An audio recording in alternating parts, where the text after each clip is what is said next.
আসসালামু আলাইকুম। সবাই কেমন আছেন? আশা করি সবাই ভালো আছেন।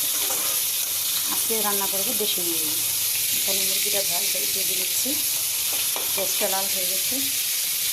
এখন এখান থেকে দিয়ে দেবো মশলা, আদা, রসুন, জিরা বাটা, হালকা একটু ছাড়া থাক।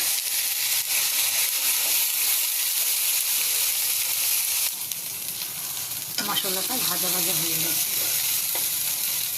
এবার দিয়ে দেবো হলুদের গুঁড়ো, মরিচের গুঁড়ো।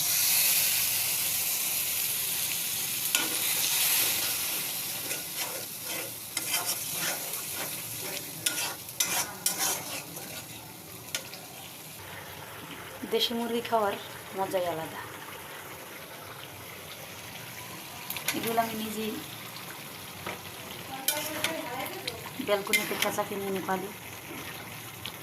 একটু বড় হলেই জবাই করি। এটা অতটাও ছোটো না, 1 কেজিরও বেশি।